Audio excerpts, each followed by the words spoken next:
get a chance to respond to that, because that's a perfect segue into our next segment, and that is, what is America's role in the world? And that is the question.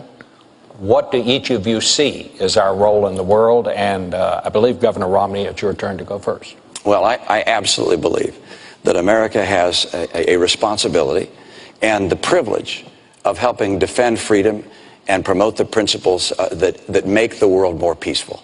And those principles include human rights, human dignity, free enterprise, freedom of expression, elections, because when there are elections, people tend to vote for peace. They don't vote for war. So we want to promote those principles around the world. We recognize that there are places of conflict in the world. We want to end those conflicts to the extent humanly possible. But in order to be able to fulfill our role in the world, America must be strong. America must lead. And for that to happen, we have to strengthen our economy here at home. You can't have 23 million people struggling to get a job. You can't have an economy that over the last 3 years keeps slowing down its growth rate. You can't have kids coming out of college, half of whom can't find a job today, or a job that's commensurate with their college degree. We have to get our economy going. And our military. We've got to strengthen our military long term. We don't know what the world is going to throw at us down the road. We make decisions today in a military that will confront challenges we can't imagine. In the 2000 debates, there was no mention of terrorism, for instance. And a year later, 9/11 happened. So we have to make decisions based upon uncertainty. And that means a strong military. I will not cut our military budget. We have to also stand by our allies. I think the tension that existed between Israel and the United States was very unfortunate. I think also that pulling our missile defense program out of Poland in the way we did was also unfortunate in terms of, if you will, disrupting the relationship in some ways that existed between us. And then, of course, with regards to standing for our principles, when the students took to the streets in Tehran and the people there protested, the Green Revolution occurred.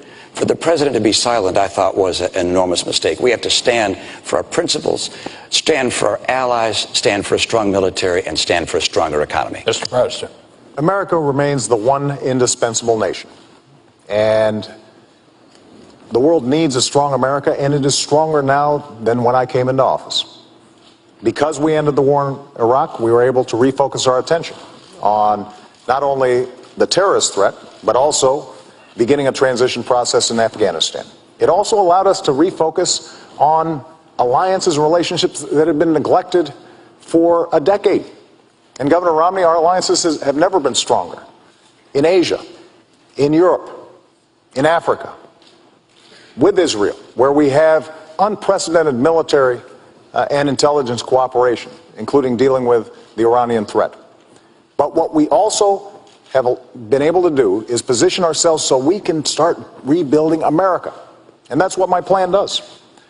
Making sure that we're bringing manufacturing back to our shores so that we're creating jobs here, as we've done with the auto industry, not rewarding companies that are shipping jobs overseas. Making sure that we've got the best education system in the world, including retraining our workers for the jobs of tomorrow. Doing everything we can to control our own energy. We've cut our oil imports to the lowest level in 2 decades because we've developed oil and natural gas, but we also have to develop clean energy technologies that will allow us to cut our exports in half by 2020. That's the kind of leadership that we need to show. And we've got to make sure that we reduce our deficit. Unfortunately, Governor Romney's plan doesn't do it. We've got to do it in a responsible way by cutting out spending we don't need, but also by asking the wealthiest to pay a little bit more. That way we can invest in the research and technology that's always kept us at the cutting edge.